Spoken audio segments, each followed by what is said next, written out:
Today's elections, Destiny and Bryan Callen debate The Hunter news. Biden laptop, which I have right here as a hard drive. The Hunter Biden laptop story was not removed at the behest of the Good one, government. Ted. Yoel Roth stated. Yoel Roth testified 3 times in Congress federal that testimony no that he reference ever said, was made to the Hunter Biden laptop. I will read Destiny. I will read it 3 for you. times if in I front have of You're to. right. Hunter Biden's a great guy. I will read Biden's it not for a you Chinese if I have agent. to. You never bring the Uh-huh. goods. You just have a throwaway line, claim we're not giving it. Sure, so the goods are that Elvis Chan, who was Yoel Roth's contact at the FBI, did not know that the FBI even had that laptop until the story broke, which he also testified in front of Congress about. He also testified in front of Congress that he did not, I can read you the Testified, quotes if and you then- want the testimony, that he never brought up Hunter Biden. So we're not Yoel Roth. sold out to China.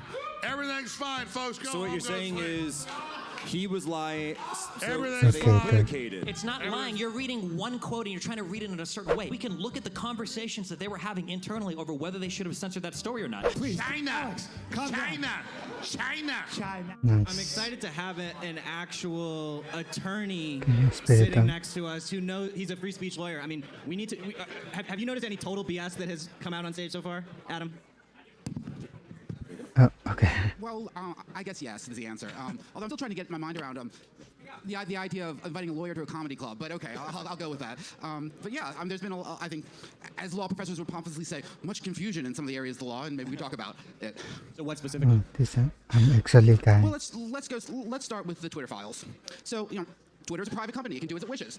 But when it acts at the behest of government, as the Supreme Court, exactly, and when it acts at the behest of government, when it does, as the Supreme Court says, government cannot do through a private individual what it cannot do itself, and that's what we're having. The idea that Twitter, that the government just goes to Twitter and says, "Oh, by the way, would you mind banning this?" And they look at it like that request like it came from you. That's not what's happening. The Twitter files show that almost half of government requests for censorship result in action by Twitter. That's not a private entity. That's government censorship, and I think that's obvious. And that's not just me. In fact, a federal court in the state of Louisiana, in a lawsuit by the state of Louisiana and Missouri, alleging that Twitter was a state actor, has pretty much said that they made the prima facie case and is allowing the question to go to trial. So, whether it is true, we will find out. But the fact that it's dismissible or absurd is wrong. I mean, it's legally wrong.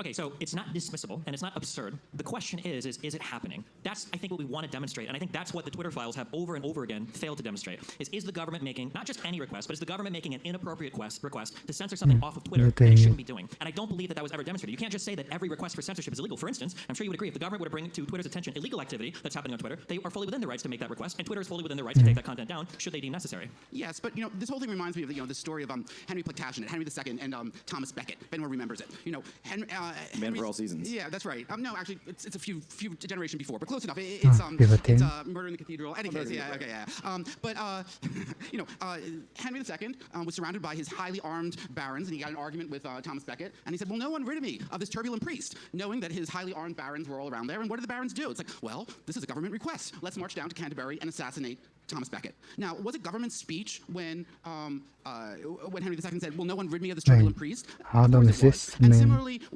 I worked in D.C. I was Assistant Secretary of Commerce for the National Telecommunications and Information Authority. I could see how pressure is brought by government to get certain actions done in the private sector, and we have to be blind not to see that. Sure, but so if we have to be blind not to see it, it should be easy to point it out. So for instance, Twitter adhered to, I believe it was less than 40% of the requests that the government made for accounts getting taken down. For the ones that they didn't follow through on, was there repercussion for it? Were they actually being pressured? Did any of the internal emails make Twitter seem like they were worried about what the response would be from the government if they didn't follow through on any of those requests? Because I didn't see a single instance of any of this. Was there?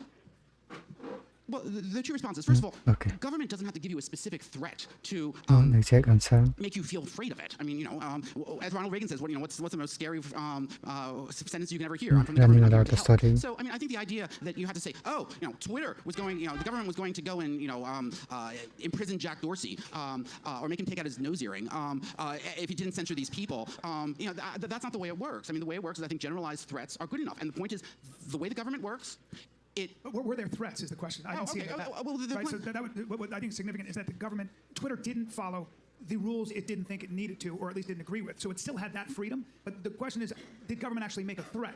Right. So if there's a law enforcement issue, you can see how they come in and say, hey, there might be some false information that could lead to people getting killed. Who knows? Maybe this minority over here is thinking about like what they did with the Rohingya. I think there were some examples on Facebook. But I don't think the government would be. You couldn't point to probably any threats, could you? Am I wrong about that? Well, I mean, I think you could. I mean, when I talk to industry in that position, I mean, think of all the things the government can do to these companies. They can change their preferred tax status. They can change their Section 230 special status. They can what's that? Yeah, but a little didn't, bit. But they didn't do any of that. Oh, Though, well, right? actually, they threatened to at times. And Well, yeah, but the Section 230 guy. threats all come from Republicans. no, Biden often talks about how we need to clean up the internet and they have to do more. Listen, The constant refrain from one Democrats is guy that Having They to are do down. more, hold on. Having to do more to clean up the internet is far different than threatening Section 230, which I've heard repeated multiple times by multiple Republican lawmakers. I believe Trump himself has talked about Section 230. That is a huge conservative talking point. I think Jack over here has probably even talked about Section 230. That's definitely a conservative talking point. It is, but the Democrats talk about it just as much, and they often talk about imposing all sorts of hates, and they have as they have in California, as they have in New York, hate speech crimes, hate speech laws against social media companies. Wait, there are hate speech laws in the United States of America? Yeah, one was just declared unconstitutional in New York State, and one is. So they're trying to pass them, but I don't No, mind. they are passed. So you're telling me that if I go to New York or Huh? some state and I tweet out like a racial slur, I can actually get criminal action against me? No, the way the statute worked is that it required the platforms to keep track of hate speech, whatever that means, didn't really define it, and create lists of people who are producing hateful speech, and have that available and disclose create it. a So list, essentially, it was sort of I mean- a forced auto doxing by these platforms, and that's what the Democrats do. And so I you think can't sort of say, arrested. the Democrats aren't going to hurt the social media companies. They do, and they have. These are the ones, if I remember correctly, it's California and New York, and then Mines, and I think Tim Pool actually has Luke's And Babylon B. here. Yeah, we just Would sued remember- the state of California. Right. because Are actually in they- the lawsuit on this flaw, right? It's the path towards direct hate speech laws. They're basically requiring social media companies to have specific policies about these clearly charged topics: misinformation, disinformation, hate speech, extremism, and radicalization. None of them are actually defined, and this is currently passed in California. So it's a step in the direction of actually getting fined for hate speech. So returning to the original part for Twitter, okay? So a lot of times we say things like it's nuanced, it's complicated. However, you're a lawyer, so I want you to break this down for us. I really want to know, when you talk about how there's this idea of a generalized threat from the government to Twitter that was prompting Twitter to act, why did we not see any of that in the emails? No concern for lack of ability to act on a government request. Why did we not see any type of even implicit repercussion for Twitter not following through on banning accounts that the government would highlight as problematic? That's not true at all, though. You do see that in the Twitter files. Where? You see that in the people who are responding to Yoel Roth that are currently working for the Biden administration in the NSC, and the other one, she's I think Buttigieg is like policy advisor at Secretary of Transportation. Specifically, when they were talking about things like the Hamilton 68 files, when they were saying, when Yoel Roth was saying, look, this Hamilton 68, to your point, was saying that this was just a bunch of BS. We don't think these are Russian actors. We think these are just conservatives. But there were people internally at Twitter saying that so Yoel Roth wanted to put out a statement pushing back on Hamilton 68. This is in that, I don't know, tranche, you could say, I guess. And there were people at Twitter that were saying we need to think of the bigger picture. They were making statements like we need to be careful how we go back with this. They were worried about pushing back. And also, if I could just interrupt here, government action is not shown not simply by threats, but as the principles have said, coordinated action. And I think that gets to Jack's point. We have a situation where those social media companies, they're filled with personnel who do this revolving door between the social media companies and the security states, Yes, or those sir. weird nonprofit organizations that play this weird intermediate role. And so, they are coordinating this action. And yeah, I mean, if I were an aspiring member of this like weird group that's censoring the internet, I wouldn't put it in an email. They're smart enough not to know. Okay, and I love that you said that. So then we agree the Twitter file showed nothing because it wouldn't have shown up in an email then. But that's a markedly different statement than the Twitter file showed us that the censorship existed. No, that's not true. I mean, something can show something explicitly and something can be shown Not true. implicitly. There wasn't I mean, anything that's how shown it works. implicitly, though. That's the issue. There was nothing there. There was. I mean, when There if I went was. to Twitter and I said remove, 10 posts and none of them will be removed, and the government went and almost half of them did, I think that that's something there. The good faith question that I find One nobody has does here people is is- what posts were removed and why. The Hunter Biden laptop. The Hunter Biden laptop story. Yeah, we did this one. The Hunter Biden laptop Hunter story. and laptop, which I have right here as a hard drive. The Hunter Biden laptop story was not removed at the behest of the government. Yoel Roth Okay, stated then. Yoel Roth testified 3 times in Congress federal that testimony no that he reference ever said- was made to the Hunter Biden laptop. I will read Destiny. I will read it 3 for you. times if in I No, have you're to. right. Hunter Biden's a great guy. I will read Biden's it not a for you if Chinese I have agent. to. Everything's fine. Here we go. Here we go. Your destiny lies with me, Skywalker. And it's very Like simple. back in 2016. Very, We can very scream if you want. simple. It's fun. That's all It's good. very simple. I'll pull it up on Twitter. I was just up there hanging out with your wife. She's a nice lady. Jesus Christ. We're really what? No, that was your wife. Are we allowed to pull people up from the My wife was hanging out with her too. No, I mean Well, I was hanging out with her first. that's right. Jack already hung out with him, and then I was there. That's always better. Like, Okay. I appreciate you stalling while I could look this up. No, seriously, your wife's a really nice lady. Yeah, I Very nice wish we person. were here tonight, but she's not. She's fine with the kids. So he talks about this is the FEC statement that he made December of 2020 after being sued by the RNC, and the RNC sued, and they said the takedown of this laptop, which I think can we all at least agree that was censorship, right? Of course. Right? Was Censorship election meddling? that enabled an election interference, information that was prevented from being received by the American people. That the story is FBI knew about was this. real. So here's what Yoel Roth said. During weekly meetings with federal law enforcement agencies, he specifically mentions the Office of the Director of National Intelligence, the Department of Homeland Security, the FBI, and industry peers.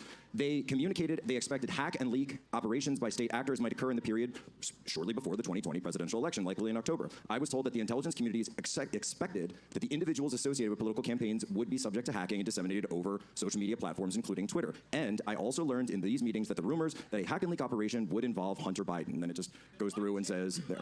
That's true. However, later on under oath, he clarified that that exact statement. Which is perjury, and he should go to jail no, for that. That's not perjury. That's perjury. When he gave that quote. Hey, he said America that- No, I'm didn't with sell you. out to He China. definitely perjured Everything's himself. right. We didn't sell out to China. Everything's Well, fine. say We're all going to buy Sundar electric vehicles from them and our solar panels. God We've been is screwed by the globalists in good. China. Let him rebut. Let him rebut, please. China. Alex, calm down. China. China. Calm down, Alex. Thank you for your vote. I went to Xi Jinping, That's gave me me. hundreds of billions of dollars. Destiny has a rebuttal, please. Later on, under oath, Yoel clarified that any references made to Hunter Biden were from other social media representatives. It did not come from the government. There was He never. says right there was here that never. they- There's audio recordings with Hunter going, I I work with the head of Chinese intelligence, Dad. They arrested me. What are we going to It's a do? bad Hunter Biden impersonation. Okay. It's got more soda in his voice. That's Can't do Hunter Hunter Biden impersonation. Biden Crack pipe laptop here, is not real, folks. I don't see any crack pipe stains on Yeah. your fingers. Now, I have a question, because I'm more of a novice with this stuff. You guys But I get mean, he says it straight up in this testimony. When he clarifies 3 times under oath later on that the request did not come from the government. There was not a specific request says from the right- it government. says right I understand you here. can read that one quote all you want. The 3 point times is- later on. Let in me front of talk for a Congress, minute. This This is the head argument of is Twitter. beside This the is the guy point. who censored the election. As a cooking legal matter, at this the is same beside time. the point. I mean, it doesn't matter. You don't have to say, oh, if you don't do 1, 2, 3, the does government's that going to matter? punish you, and you have to show that direct threat in order to get government action. That's one way to do it, but you can also show it through coordinated action. And I think anyone looking at the whole gestalt obviously sees that's what's going on if you're fair with the evidence. And that is what a jury is going to determine in a few months in some of the law cases that have been brought against Twitter in the United States I government. guess the question is, where is the retribution from the government? Like implied or general or whatever. Like, what is it? Like, point to one. What would the anything. retribution be for they committed the censorship? Why would they But do you They can did. hear- Most The of the FBI time called they up and rejected- said, we want you to suppress this. The Russians created it. It may be fake. And they knew it was real 2 years before. Period. Case closed. But every administration. Actually, but to every Alex's point, the FBI already had this, so they knew it was real. You didn't know at if the time. every single person in the FBI or the FBI guy coordinating with Twitter knew that they had that hard drive. It's a pretty specific The request. FBI liaison to Twitter said it's not real when they knew it was real. They did not say that to Twitter. Look, They said, we believe this is Russian disinformation. You should suppress it. Yeah, this came out in the Louisiana lawsuit when Elvis Chan was Just meeting. making So up. Elvis Chan is the FBI agent meeting with Yoel Roth and others, Vijayagade at Twitter and others. They specifically talked about this Hunter Biden hack and leak operation as if it was fake information. Yet he testified that he knew that the FBI at the time had recovered in 2019 the actual and still we presume they still have custody of the actual laptop that was left in Delaware.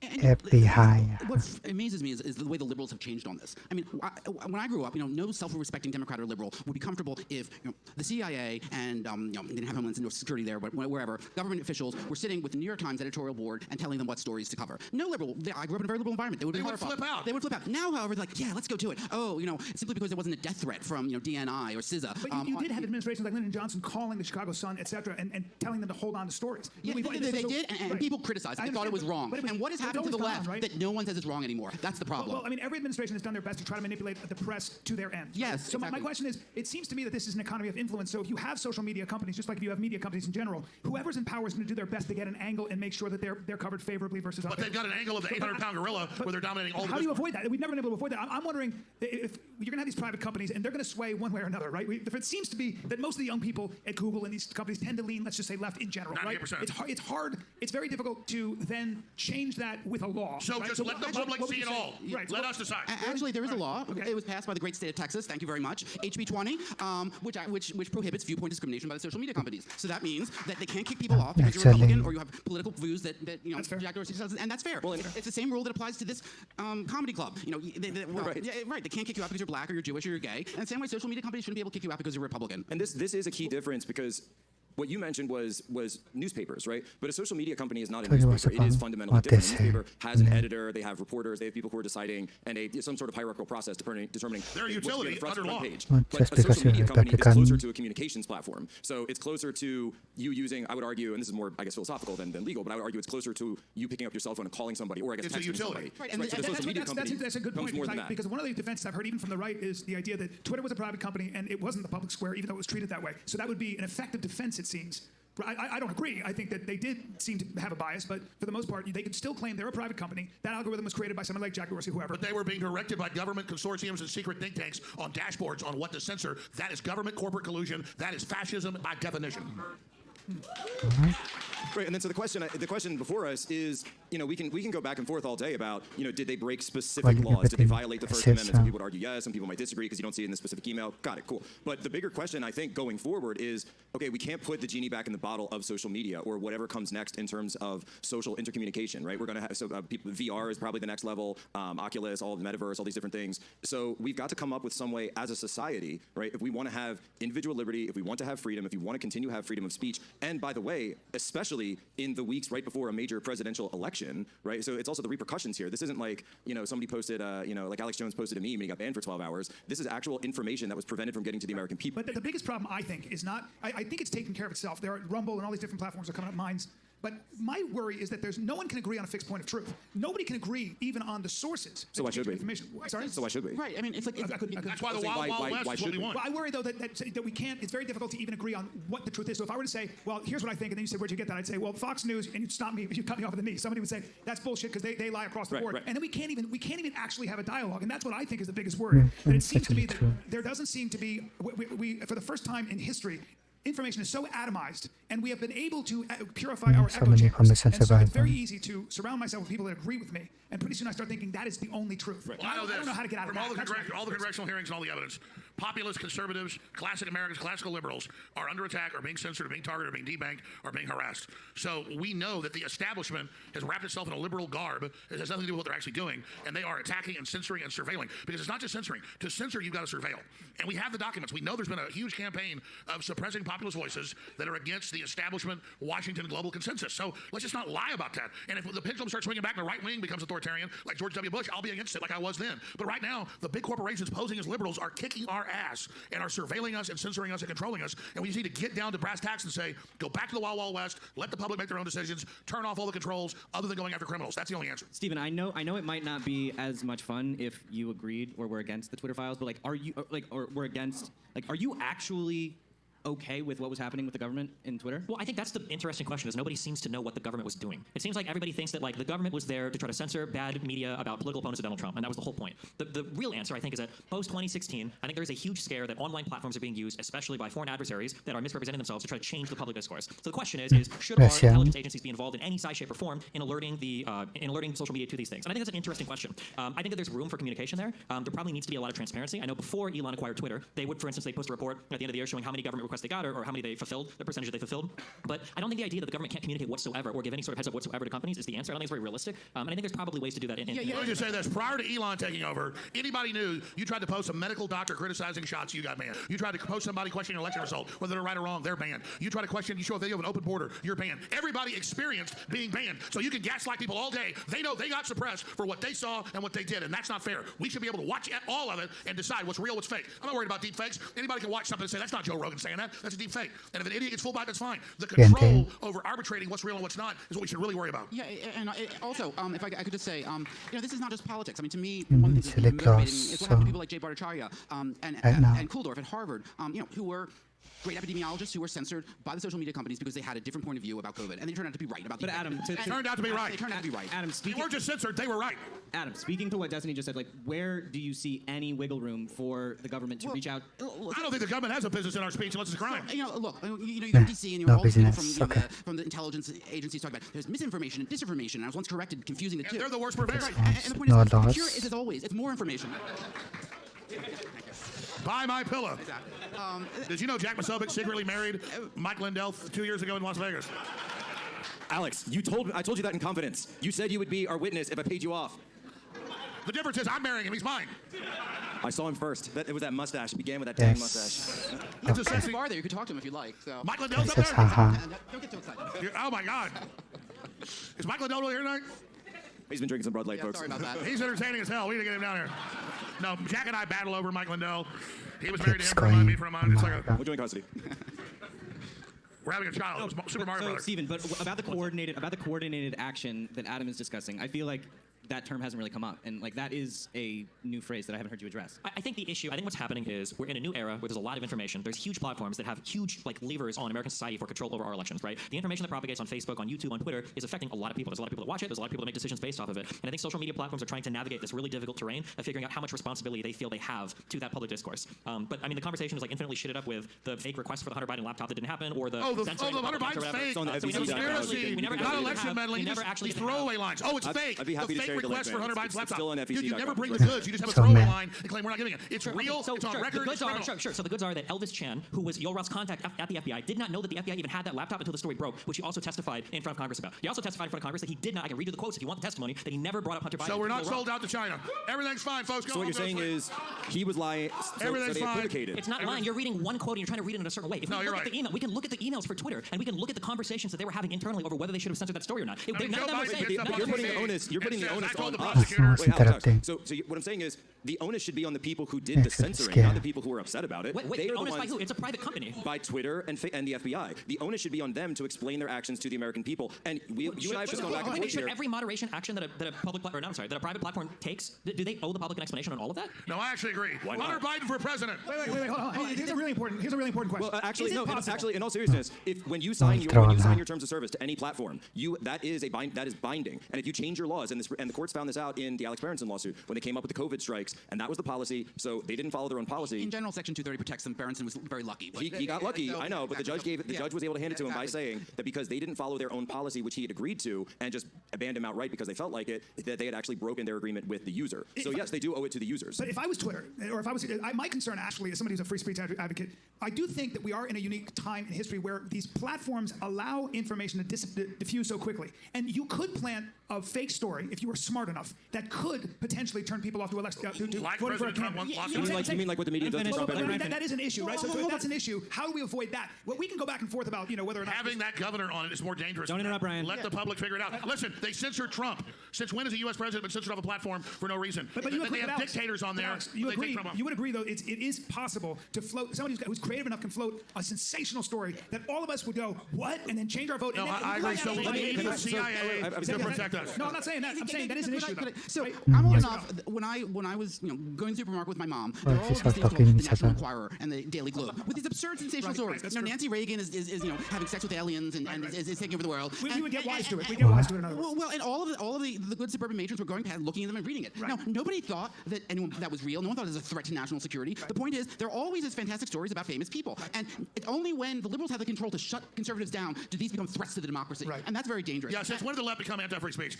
Look, this is anti-American. It's antithetical to freedom. It's all a lie. But it's not just the left They that can does it. confuse Like- it all day long. No, I'm against the Republicans putting warnings on songs in the 80s. What the left's done, like the left claims the right wing's banning books. No, they don't want child porn promotion to 5-year-olds.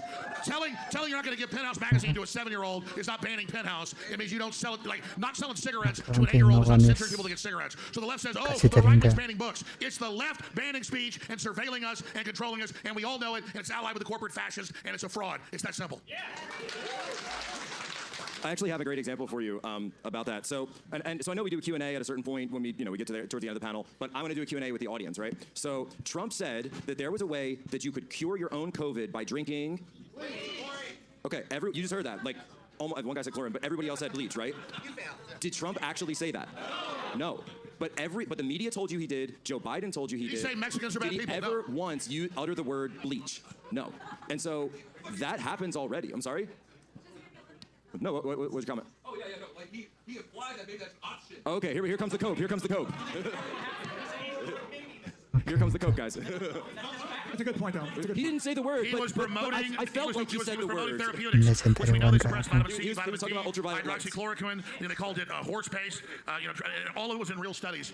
Like the big pharma was suppressing real studies. People have a right to see Right, that. so I don't mean to get into the whole efficacy of it, but I just mean everyone in this room knew the answer to my question, and it was fake. The whole thing was fake, and so he didn't imply it. Like you just think he did because the TV told you to, because you let the TV do your thinking for you instead of actually listening Right. to what actually That's right. happens.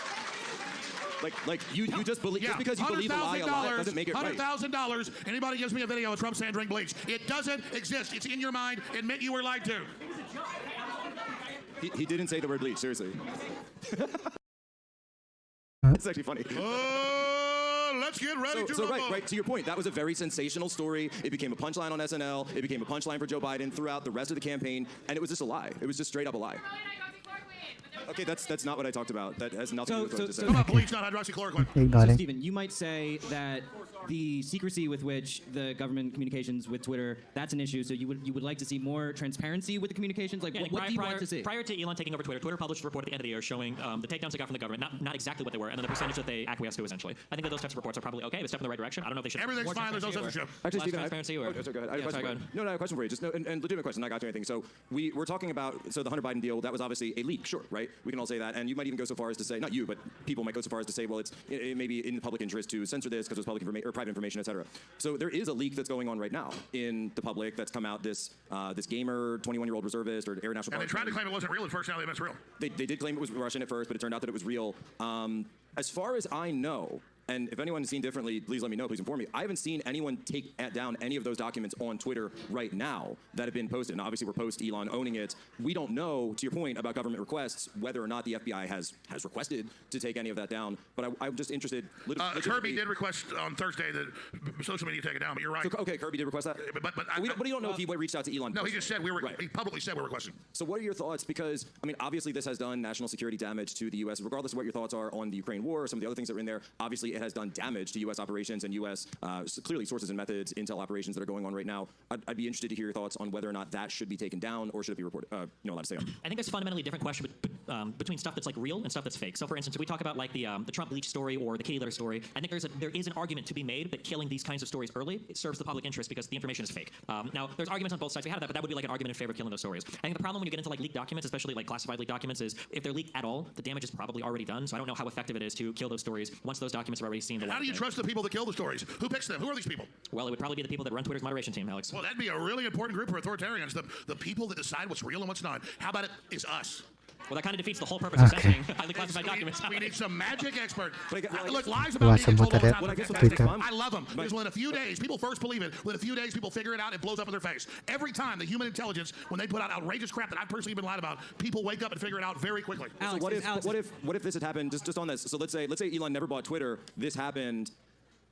Yoel Roth is still there, his buddy Elvis Chan is still there, and then Elvis Chan comes to him and says, hey, and you remember this story was the initial story Reuters reported at one point. The initial spin was that this was Russian disinformation. Hold on, was that the initial spin or was that the initial thought? Because those are two highly different things. Do you think Reuters was trying to spin the story? No. It was three unnamed officials went to Reuters and said, we believe this has all the, they always use that phrase, all the hallmarks of Russian disinformation. So let's say Yoel Roth hears that and says, oh my gosh, Russian disinformation, here's his buddy Elvis Chan that he's built up all this rapport with, and decides to then go and make the unilateral decision, the same way he did with the Hunter Biden laptop, to censor these documents. Well, he didn't, to be clear, that wasn't a unilateral decision. If it was, there would have been conversation inside the point is the laptop's real, Jack. The 12 people who... Yeah, it wasn't a unilateral decision. There was the 12 people who make the decision. Election meddling. The question is about, would you be okay if they had going off of that information for him to then go and censor it, even though later on we find out, because obviously there are other platforms, like Telegram was really one of the big ones where this propagated, that it was real.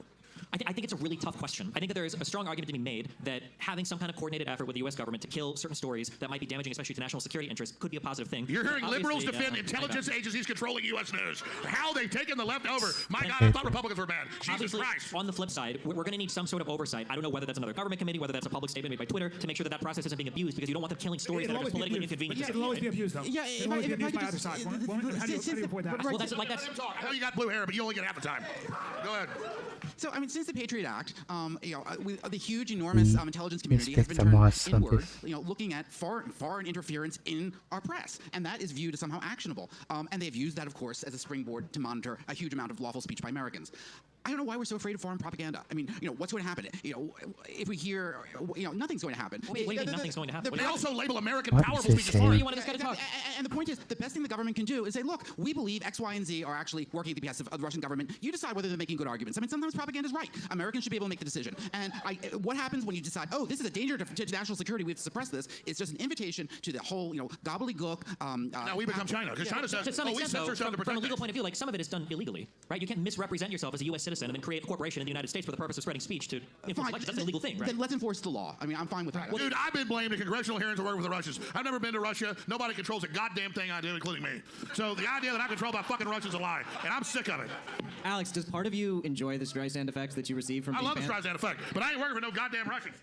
I mean, I watch congressional hearings. Jones is a Russian asset that puts out Russian information. I just watch the news and say, I think this is BS. No damn Russians like tapping me on the shoulder going, little devil, like, Putin's like, what do I do, Putin? Oh, say this. It's ridiculous, man. And that's how what he just said. They've turned the entire intelligence apparatus that they used in the Cold War to take our liberties. Then it was to take the Muslims' liberties they used against us, and now we're all terrorists. And everybody knows the intelligence agencies in any country that falls turn inward on their people and claim their people are agents of a foreign power. The Russians can't wipe their asses intelligence-wise. The Russians are having their ass kicked in Ukraine right now. The communist Chinese have got their act together and are basically taking us over. I'm just sick of hearing that the Russians control me. It's a lie, man. True. Okay. So to follow up on that train of thought, I'm curious. Let's say that the government did publicly say, the government says we think that this is propaganda. Wouldn't people like you be up here arguing then that they're still making then implicit threats against those people or on those platforms, like you said earlier? Like, let's say the government comes in and identifies like 10 or 15 different accounts as being propaganda. Let's say 1 or 2 of them get banned because they do break the TOS. Wouldn't we be right back on this panel saying the government was essentially threatening those social media platforms to ban those people? Possibly, but at least we could have a public discussion about it. Do we block No what one's Kim had. Jong-un says? We laugh at him. I mean, we're like, oh, North Korea says Kim Jong-un makes the birds sing. Him. There's a guy. I'm going to let you guys take over. I love you. It's been a great panel. There's I a- was telling you, Anyway. censorship in America will defeat the globalists. Infowars.com. Actually scared. Only in Texas, folks. Only in I was gonna Texas. say, we'll see you later. Yeah, no, what I was going to bring up, though, because you talk about going after like threats against specific accounts, and this one doesn't. I'm sorry? Okay. And no, I'm all about being interactive. It's cool. And there is a situation. There's a 33-year-old man right now named Doug Okay. Mackey, who, now this was not censored on Twitter, but he posted a meme weird point that of disparaged time. Hillary Clinton and her supporters in 2016 using his constitutional rights. He was just convicted in a federal court for posting his meme, and he is now currently awaiting sentencing for potentially up to 10 years in prison for posting a meme in an election. What is he charged with? He is charged with infringing rights. Conspiracy to infringe The rights. Ku Klux Klan Act, which was Ku Klux- actually, yeah, it's the KKK Act. which was passed after the Civil War and intended against the KKK when they were actually lynching people and preventing them from voting. Well, yeah, I'm curious. What was the claim that he was trying to do? It obviously has to go beyond just the memes. People post negative memes stuff. The memes actively discourage people from voting. You didn't see the meme? I know that there are laws on the books, for instance. So There was more to it than Yeah, because so here's something because I've heard stories like this brought up before. It was a text-to-vote thing. That's Yeah, so no, that, this so is the- that, so this my is the understanding is only that- time this has ever been done. Well, hold on. My understanding is that in the United States, I don't believe it's only. I think in the United States, if you give misleading information about where to vote, I think that's a federal That's election exactly crime. right. Yeah. So if he was doing that, Broke and it that wasn't law. just a meme, if he was saying text this to vote or go here to vote, that is I believe that is a crime in the United That, States. that was a legit crime. You're cool with a guy going to jail for memes? No. Hold on. It wasn't just for memes. That's how But he went to jail. intent Oh, intent matters. It wasn't text. It wasn't Right, text. and- It wasn't so- text to vote. Yeah. Do you think that people actually texted this thing thinking that they were Well, I voting? think- So, and for I don't example, know, the but fact I know that's a law. That's the only thing I would say. is I the will law say is that there. after, I believe, 6 years of investigation, the federal agree government was with not this able to a lot. find one person. Not one person. That's It doesn't matter. I don't think it matters. That's If I go out that's and they I admitted. were to draw a poster. But I'm not asking about them. I'm asking you. Right, I would Like, say- they- I would you couldn't just- find one person who bought it, who No, like I actually don't voted know. for that meme. I have no ideas. I would just say that if that's a law, I can understand why they brought that case. Then his lawyers can fight it out in court. My thing is, and where I agree with you guys, is when you have any That's like kind of- Soviet Union stuff, man. You're like, oh, they could fight it in court. That's no big deal. What I'm saying is that he was convicted, or at least he's been charged with He's convicted. No, election he's fraud. convicted. He's Election- convicted. But that's election fraud. No, it's not. It may not be. I'm just telling It you is that's what they- constitutionally protected American It was speech. a vote. It was a text-to-vote thing that they were able to.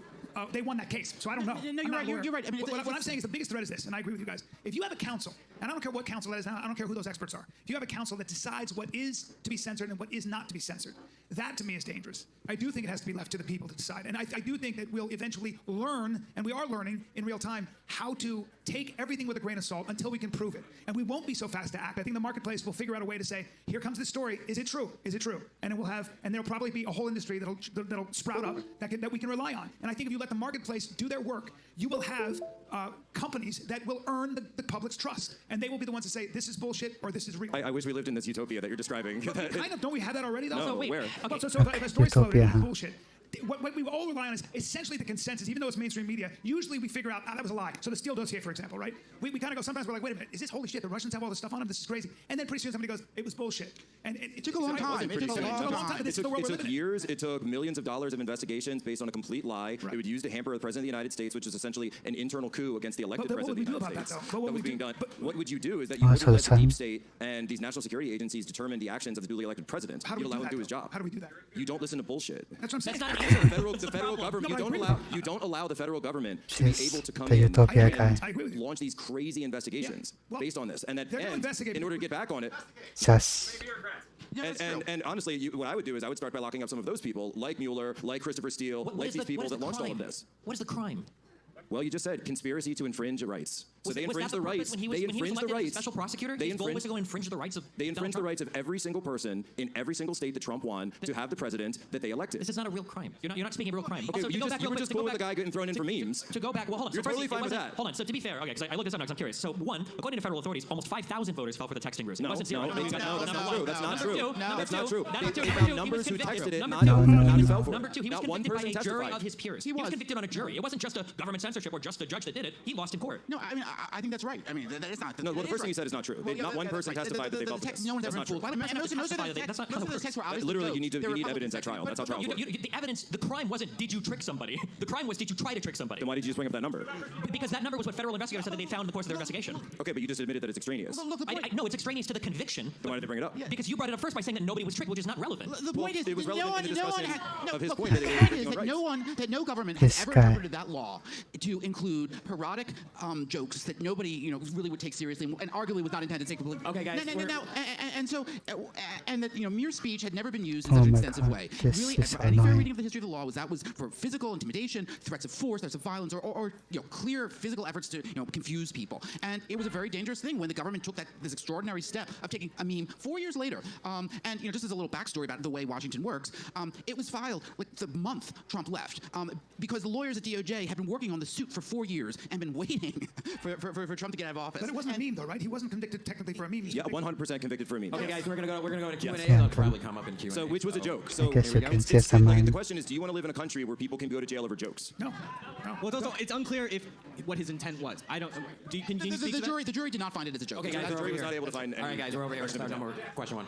Oh, we got it. Is NPR state funded, and should any other media organization entity receive the same amount of funding? I think that you should have labels on every single corporate Twitter account based on how they're funded, all of them. Well, corporate or government. So I think the issue specifically with NPR is, my understanding is NPR and PBS are state-funded, but they're not state-run. And that's a key difference because people will point to things like the BBC or NPR and they'll say, oh, well, these are state-run media. That's not true. They're state-funded, as opposed to, say, Russia Today, which is state-funded and state-ran, meaning that the state dictates the agenda of the media. It's a huge difference. Maybe there should be separate labels. I So agree. just put the label. I think they did change the label for NPR and BBC, didn't All they? right, next question. I think it says government. I think it says public funded. It says public I funding. thought they were upset. I thought the reason why they wanted to pull it is it said state-ran media. I thought No, that's what they changed it. Oh, did they change it? Okay. So this pertains to censorship and content moderation. Is not freedom of reach, freedom of speech. So if somebody turns down the volume on what I say so that no one effectively hears what I say, is that not the same thing as just stopping me from talking in the first place? That's for everybody. I think it's a hard This question. might- So, for instance, do you have a right to somebody else's platform as part of your freedom of speech? If I were to build a megaphone big enough that people were to use, do you have a right to my megaphone just because I built it and I made it available to other people? I think there's a strong argument to be made that the social media companies have gotten large enough that there probably needs to be some sort of consideration or special consideration given to them because it does feel like if you get banned off 3 or 4 platforms, you are effectively completely delisted in U.S. society. But it has to be a more sophisticated conversation than just revoking Section 230 for every single social media company. Yeah, Completely agree. technologies from the mine. telegraph to the telephone, they were required by law to provide to everyone, so everyone could enjoy them. And I think the same rule applies to social media. We can't have a certain elite saying, these are ours, sorry people, you can't use it, when we've done the opposite for telephones and telegraphs and it's worked fine. Wait, is that true? Yes. Is it if I wanted to buy telephone service, the company is obligated to sell to me? They can't say no to a customer? Yeah, it's called common carrier. Okay, gotcha. But internet service providers don't have common No, carrier status, right? Okay, not gotcha. yet. Okay, gotcha. Go for it. Thanks for all being here, guys. I wanted to ask, today we just have this justice system that really assumes guilt and Sure. has to be proven innocent. What should we be doing to actually get back to being innocent until proven guilty? And is social media part of that problem? Yes, it's a huge problem. It's a huge problem because what happens is the minute you're accused of something, it doesn't matter. None of that matters. What happens is every corporate sponsor you have and everybody you have business with stops doing business with you because they all go too sticky. So that's a huge problem. So due process is dead for a lot of people because the minute somebody comes up and says you did this, and the problem with that is that person gets a story and you get a statement and you're fucked. So if you are in a certain industry and somebody makes an accusation about you, see you later. And it doesn't matter how old an accusation is. It could be 30 years old, but go fuck yourself because every corporate sponsor goes, I can't, sorry, love you, but we can't do it. And that's a huge problem. So anybody thinks we still live with in a society where you have, and what it does, it creates an atmosphere of terror. People are terrified because I'll tell you something. Everybody's going to choose paying their mortgage and sending their kids to school and feeding their kids over a higher principle. And I don't blame people for doing that because that is the biggest problem with social media. And I see it all the fucking time in Hollywood, all the time. And there's no way you can fight it. And people just go, yeah, and everybody feels ashamed and hangs their head, even when they fucking know that this person is innocent. And it could be in anything. We see it all the time. And so I don't know what to do about that problem. I really don't. But until corporations go, hey, we believe in due process, and if you believe that, if you want to cancel somebody, you're next. you're next. And the only thing standing in the way is the organization in power, which switches all the time, is going to favor you, or it's going to kind of gloss it over and move on to the next person they don't agree with. And that's the biggest threat, I think, right now. I see it all the time. And I see too many people's lives get ruined as a result. The biggest one, most recently, speaking to what you're saying, is Johnny Depp.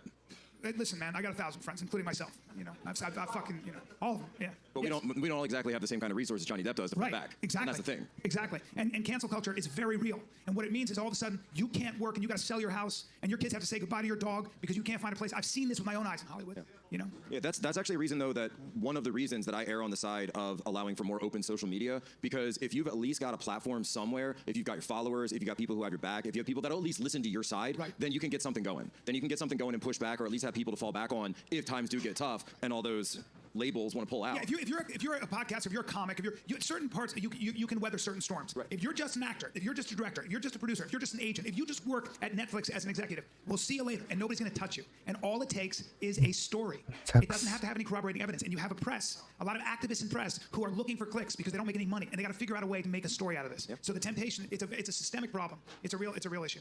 And I like the Whisper Network. Personally, I think the Me Too movement, in a lot of ways, is a good movement because I like fair play. And I also saw a lot of women deal with a lot of bullshit. I've been in that business for 30 fucking years. And I saw women have to eat all the dicks, no pun intended. I really did. And it sucked for them, and they had no way to fight back. And the minute they made one argument, the male Whisper Network canceled them. And that happened forever in Hollywood. And it wasn't until 2017 that Harvey Weinstein and the monsters got taken down. And all those shitheads got put on notice. But with every revolution, it will eat its young. And you better be careful. And because the pendulum, Americans have so much trouble being in the middle. We have to swing one way or the other. And I think that's the biggest threat. And I don't have a solution for it. I really don't. I think hitting on the last thing you said there, I think the problem with cancel culture is it's not social media driven. I think it's just driven by who we are as people. Yeah. I think that people aren't capable fundamentally of having so much information thrown in front of their faces. Like, I think we're built for, what is it, like 50 friends, I think is like sociologically, like how many you're able to keep at one point in time. If you show me like a Twitter feed and you put a story up of some guy and I see a headline, like 99.9% of us aren't even reading the fucking story. We see the headline, oh, that guy, I guess probably rapist, you know, and then click off on the next, and that's it. And that's the only thing we do. Unfortunately, I don't think there's a thing, when we talk about cancel culture, it's not really driven by social media companies. It's not even really driven by corporations. I think it's driven by people's just binary view of other people. And when you've got unlimited access into people's lives and you can see any mistake or any error or any reported issue with that person, it's very easy to flip a switch in your head and go, fuck that guy, I hate that guy, I'm not going to support these companies, et cetera, et cetera, et cetera. And I don't know, that's something that I do wish the money, I do wish corporations would say, let us look at the evidence first. The real thing is, I think corporations need to fucking have a backbone. Because, like, are people really going to boycott fucking Nestle or Pepsi or Coke because they sponsor some guy that had a thing? Like, I don't think it'll happen. The corporations buckle so fast because they're so worried that, like, something is going to blow over, and destroy it. Yeah. All right, let's bust through a bunch here. Okay, first, I feel like I need to make a public confession and commend Mr. Ottman. It appears the other day in the lobby of the Hyatt, I told him to get out of my seat. And he did not say, don't you know who I am? I think he deserves a hand for the grace that he did. Bill Ottman, ladies and gentlemen. Bill, why are you sitting in his seat, man? American hero. Well, anyway. He's a big man. Handsome. He's all thin and handsome. He's got a cane, too. I have been involved in Republican politics for quite a few years, to the extent that so far this spring I met and talked to 3 presidential candidates. I'll probably meet another one in another week. I'm on a first-name basis with half the members of the House of my state. The Secretary of State of my state calls me Dan. The governor recognizes me by sight, and I've had lunch with both of my senators more than once. So I think I have a fair appraisal of the Republican rank-and-file thought in flyover land, and I've been hearing tonight what Republicans think, and my reaction was, really? Not the people I run around with, so I would like to ask Destiny the source of his knowledge of what Republican rank-and-file think. About what particular issue, I guess? Any of them. Well, I mean, if we're talking about Twitter files, I'm going to be talking about Taibbi's reporting. I'm going to be talking about what Republican lawmakers or I guess people on Twitter or YouTube are saying. If we're talking about, I mean, it's just going to depend on the thing. But I guess I need like 1 or 2 examples, or just like one example, I guess, of what exactly we're talking about. I was talking about when you just said, this is what Republicans think. What was I talking about? This is what Republicans think. What was that a reference to? It was closer earlier. Sexual. I think Alex Jones scrambled all of our brains a little bit. I wish I could remember specifically, but I try to. Wait, what did you say? It's all right, just the next one. Okay. With all the talk about TOS fighting, why have none of the Free State Warriors tonight talked about the Elon Twitter censoring on behalf of the Modi government? I think a lot of people are actually upset about that. You watched Sagar and Crystal were really pissed at him for doing. I mean, Elon has successfully enraged both mainstream and independent media now. Like banning the Substack was a bad move. I think that it was probably impulsive and he didn't really think it through, and he'll probably apologize for it. I want to thank Minds for hooking it up with a ticket tonight. My name is Rachel. I'm with the Liberty Broadcast. We broadcast here in Austin. And I just was wondering, what is it going to take to get us all on kind of like I'm watching you through the night, and I agree with this gentleman. You've been on every panel all night long, and I just have watched you harden and harden and harden more, and I'm hearing you yell out conspiracy theorist and Alex Jones and all of this stuff, and I feel like this side of the table is willing to sit down and have a conversation, but I feel like you're okay with just dismissing things like Hunter Biden laptop. There was proof of that. The Twitter files. There were emails sent. I mean, we can't just dismiss these facts. What is it going to take? A decentralized platform, social media platform where everybody gets a chance, and there's not, I don't know that he was dismissing things. He seems to have been taking on all these subjects in good faith. Yell conspiracy theory. Let me rock up so hard. Let me explain. Okay, here, this is my issue. Okay, this is what I hate about alternative politics is that oftentimes there are so many super organizations built up that the listener at the end of the day, you guys have no idea what the you're supposed to do. There's nothing actionable. And if you're just listening to political commentators that are feeding you fear, that are feeding you resignation, that are telling you that the entire what? That's fine if you don't agree with it. That's what Alex Jones said. Rewind the tape. Go to rumble.com/live/destiny. You can watch the whole thing again. That's exactly what he told you. I asked him specifically. I specifically asked a question because I asked everybody this question. What do you want people to do? And that's really important. So what do you want people to do about it? He's like, you use words like conspiracy Alex, theory. what do people do about it? What do you want people to do about it? Nothing. I want people to be aware of. No, not be aware. What do you want people to do about it? You've made them aware. Now what are they supposed to do? People. This is the problem with your platform. You're trying to. I'm sorry. I thought you were doing like 15 years. I thought you well, hey, if my platform's so weak, why are they trying to ban it? Yeah, go ahead. What do you want people to do? What are you going to do, boy? What do you want people to do, I'm going to wreck the New World Order. That's what I'm going to do. Okay. No, conversation? Who cares about a conversation? What we need at the end of the day is you need no, lady. You guys have had conversations about this shit for a decade. What are you going to do about it? Right? You have to do more than talk. You got to. He's talking. Yeah, I think you're kind of discrediting this engagement. Like, I feel like overall it's been pretty positive. I don't need you to defend me, okay? Listen, okay? I took my fan base out. I spent $150,000 of my money, and I took my fan base out. And we went to canvas for political candidates because I think that's important, right? Encouraging people to register to vote, encouraging people to get involved in the local communities. These are the types of actions. Exactly. These are the types of actions that are going to change the political landscape. The guy up here, the Republican guy that came up here that said he hated me or whatever, or I don't know if he said that. That guy, sure. Stop.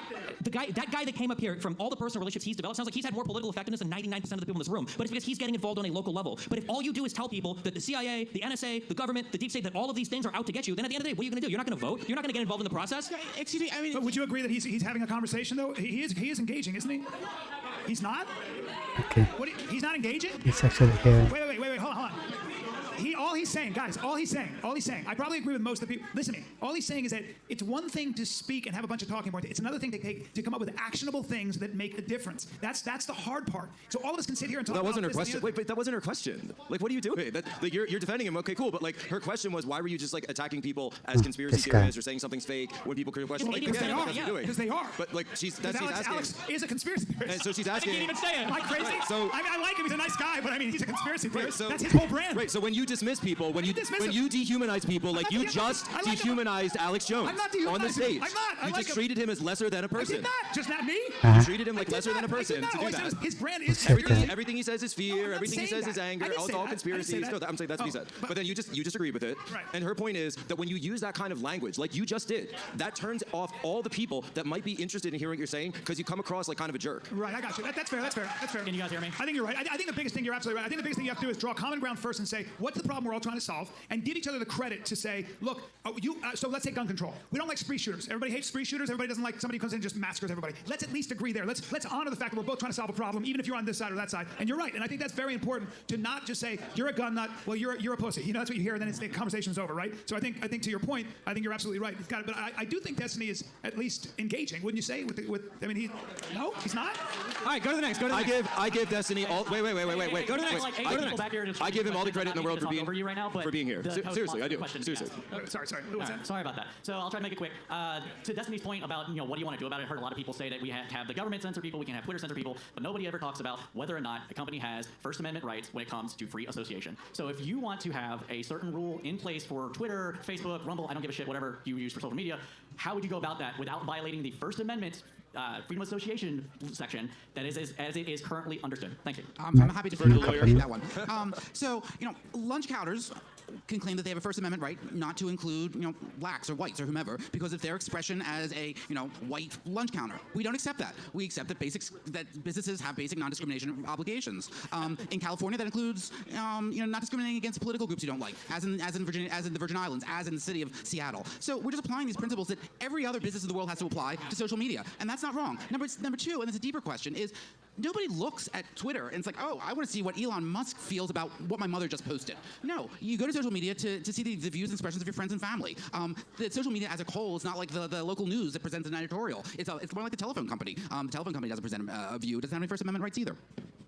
Wait, hold on. I feel like for what you just talked about, when you talk about like discriminating on like race and stuff, those are like defined protected classes. I don't think political speech is like a defined protected class in the federal government. I don't think in California it's defined as a protected class. Well, you're right. I never said it was defined by the But federal it's something government. like Twitter right now, as it stands. I don't think Twitter can ban you from the platform for being black. I don't think they can do that. Yes, they can. In fact, I was arguing in court with Twitter's lawyer, who said we have the right to get rid of all gay people. And then he said, of course we wouldn't do that, Your Honor. But they say they have the right to do it. It's a private company. My understanding. Okay, we gotta go to the next question. Sorry. Trust the lawyer. But this does fall under common carrier laws. Okay, so and you would need a new legislation to apply. So Twitter has more or less adopted a combination of FARA and open source information to label news media platforms. There was the big thing about NPR being labeled state media, which I think is hilarious. So considering that Congress and the Subversive Activities Control Board established a rubric to determine if a U.S.-based political party or organization was classifiable as subversive, would it be a violation of free speech principles to label the social media accounts of those people involved in political strategies developed by foreign states, such as the Venezuelan government-affiliated Party for Socialism and Liberation, Workers' World Party, and Black Lives Matter?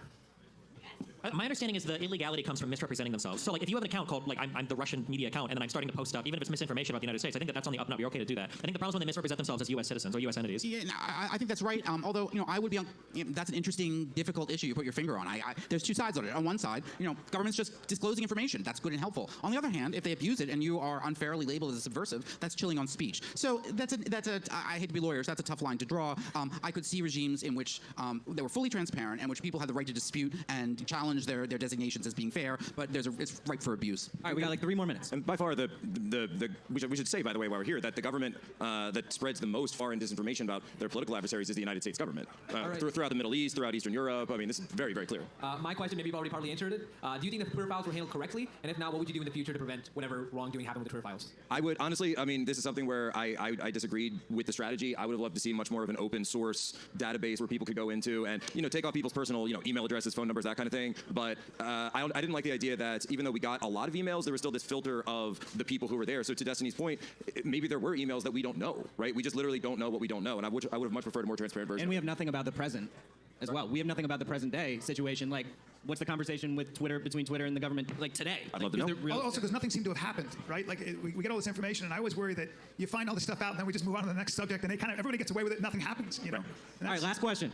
So this question is for Jack. Cool. You're a conservative, principled defender of free speech. You're a critic of government overreach. So I was wondering if you'd be willing to publicly condemn, based on reporting from the Twitter files, Matt Taibbi, Michael Schellenberger, testimony before Congress. Condemn them? Say what? To condemn them? To condemn the authoritarian censorship of Twitter by Donald Trump and the Trump White House during his presidency. When Trump asked them to take down like a negative comment, or when someone in the Trump White House asked him to take down a negative comment. Sure. Or when Matt Taibbi said. I think it was silly, yeah. Well, no, is it silly or is it censorship? It's not the same thing as taking down the Hunter Biden laptop. No, it's not authoritarian. I asked you if it was the same. I asked you if it was authoritarian censorship and if you'd be willing to condemn it. I'm glad that Twitter didn't do it. Yeah, I think it was a stupid move. Was it wrong for him to request it? I don't think Twitter or anybody should be requesting takedowns on Twitter. 100%. Including the sitting president of the United States. If it's Donald Trump, if it's me, if it's you, I don't care. And what about when Taibbi said in the first Twitter files that the Trump White House made multiple requests? It wasn't just the Chrissy Teigen tweet. It was multiple requests. Was it wrong? Will you publicly condemn it? You already did. I literally just said I agree. They shouldn't have done that. All right, give everyone a round of applause. Yeah, Trump was wrong. Just want to say, folks, have a great night. Thank you to Bill. Thank you to Minds. Folks, you have to remember that a chimp in the state of nature will never masturbate, but when you put it in a cage, it will. Promo code Tanya. Promo code Tanya. Thank you guys for coming out to Minds Fest. How about a round of applause for the panel, for all the panelists today, and for the people. Isn't this willing to come on this?